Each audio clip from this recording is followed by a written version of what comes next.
గోదావరి జలాలు మీకు, కృష్ణా జలాలు మీకు, మరి అన్నీ మీకే. మాకేంటి ఒట్టి రాళ్ళ? కూటికి లేకుండా ఇబ్బందులు పడుతున్నారు కోట్ల మంది రాయలసీమలో. కన్నీళ్లతో ఉన్నారు రాయలసీమలో.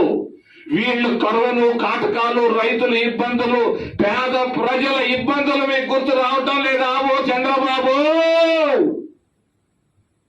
ఓ జగన్ బాబు, మీ నాయన పేరు చెప్పుకొని వచ్చావు. ఈయన అందరికీ మోసం చేసి వైజాగ్కు పోయినావు. ఈయన మోసం చేసి తొళ్ళూరుకి వెళ్ళాడు. ఏది? రండి, వెనక్కి రండి, పొరపాట్లు చేయబాకండి. తిరుపతి రాజధాని నగరం అవడం ఖాయం, ఖాయం, ఖాయం.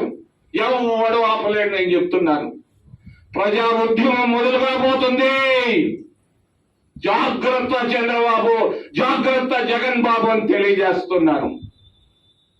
ఏమిది? ఎంతో కాలం ఈ పేదరికం, ఎంతో కాలం ఇంత జగన్ బాబు అని తెలియజేస్తున్నాను. ఏమిది? ఎంతో కాలం ఈ పేదరికం, ఎంతో కాలం ఈ నిరుద్యోగం, అభివృద్ధి అంతా ఒకవైపేనా? ఎంతకాలం ఈ దగా మోసం? ఆలోచించు. రండి వెనక్కి. మనకు కావాల్సినటువంటి భూములు ఉన్నాయి. మరి ఒక పక్క కోట్ల మంది పేదవాళ్ళు అన్నం లేకుండా ఇబ్బందులు పడుతున్నారు. తుళ్ళూరులో ఉన్నారు కొన్ని 1000-2000 మంది. అందరం కలిసి సాయం చేస్తాం, వాళ్ళకు కూడా సాయం చేస్తాం, ప్రతి ఇంటికి ఏదో చేస్తాం. మరి కోట్ల మంది నిరుపేదలు రాయలసీమలో ఉన్నటువంటి పేదవాళ్లను గురించి ఆలోచించాల్సిన సమయం వచ్చింది.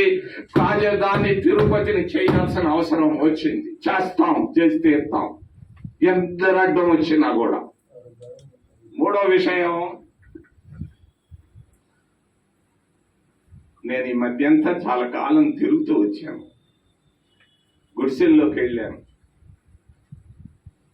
కన్నీళ్లు చూశాను, కష్టాలు చూశాను, కన్నీళ్లు చూశాను, కష్టాలు చూశాను, అప్పులు చూశాను, ఆవేదన చూశాను. నిరుపేదలు, ముఖ్యంగా దళితులు, గిరిజనులు, వీళ్ళు అప్పుల్లో ఉన్నారు. అప్పులకి మేము మాఫీ చేయాలన్న ఆలోచనలో ఉన్నాం. ప్రతి నిరుపేద దళితుడు వాడు ఎంత అప్పు చేసినా కానీ, నిరుపేదలు, కొంతమంది కోటీశ్వరులు కూడా ఉన్నారు, వాళ్ళు కాదు, నిరుపేదలు ఎవరైతే 1,00,000, 2 లక్షలు అప్పులు చేశారో, ఇళ్లు కట్టుకున్నారో, వాళ్ళ అప్పులన్నింటినీ మాఫీ చేసేదానికి మా పార్టీ యంత్రాంగం తయారైంది. ప్రతి దళిత యువతి గాని, యువకుడు గాని, మహిళ గాని, పురుషుడు గాని ఎవరైతే అప్పులు చేశారో వాళ్ళ అప్పులు రైతులు మాఫీలాగా దళితులు, గిరిజనులు, నిరుపేద వర్గాలు ఏ వర్గం అయినా కూడా వాళ్ళ అప్పులు మాఫీ చేసేదానికి మా మేనిఫెస్టోలో పెట్టాలనుకుంటున్నాం. తప్పనిసరిగా మా మేనిఫెస్టోలో పెట్టి రైతులకు రుణమాఫీ ఎలా చేశామో ఎస్సీలకు కూడా, ఎస్టీలకు, మరి నిరుపేద వర్గాలకు కూడా అప్పులు మాఫీ చేసేదానికి మేము సమాయత్తం అవుతున్నాం. దాని ఎప్పుడు మా ప్రభుత్వం రాగానే ఆంధ్రప్రదేశ్ రాష్ట్రంలో ప్రభుత్వం రాగానే మొట్టమొదట మేము చేయబోయేది, సంతకం పెట్టబోయేది మరి దళితుల అప్పులు, గిరిజనుల అప్పుల పైన మొట్టమొదటి సంతకం మా ముఖ్యమంత్రి గారు పెట్టేందుకు మేము సమాయత్తం అవుతున్నాం. దళితుల కన్నీళ్లు, గిరిజనుల కన్నీళ్లు, నిరుపేదల కన్నీళ్లు తీసేసేదానికి మేము ప్రయత్నాలు మొదలు పెట్టాము. దాన్ని మాసనం మరి వాళ్ళు ఇచ్చినటువంటి జడ్జిమెంట్ ప్రకారంగా దొంగలు బయటకు వస్తున్నారు. ఎవరెవరైతే ప్రభుత్వం దగ్గర పనులు చేయించుకున్నారో ఆ ప్రభుత్వానికి పేరు పెట్టి ఆ సహాయాలు క్విట్ ప్రోకో థియరీ ప్రకారంగా డబ్బులు ఇచ్చారు. ఎలక్షన్స్ బాండ్స్ కేవలం ఫలితాల మీదనే ప్రభావం చూపుతాయా, లేదా ప్రభుత్వాల మీద కూడా? మోడీ ప్రభుత్వం దిగిపోయినా కూడా దిగిపోవచ్చు. వాళ్ళకి నైతికంగా విలువలు అంటూ ఉంటే భారతీయ జనతా పార్టీకి, ఈ పార్టీకే మోడీ రాష్ట్రపతి భవన్ కి వెళ్లి రాజీనామా పెట్టి వెనక్కి వచ్చి ఉండాలి. ఆయనకి ఏమైనా నైతికత ఉంటే. ఇప్పటిదాకా నాకేం కనపడలేదు.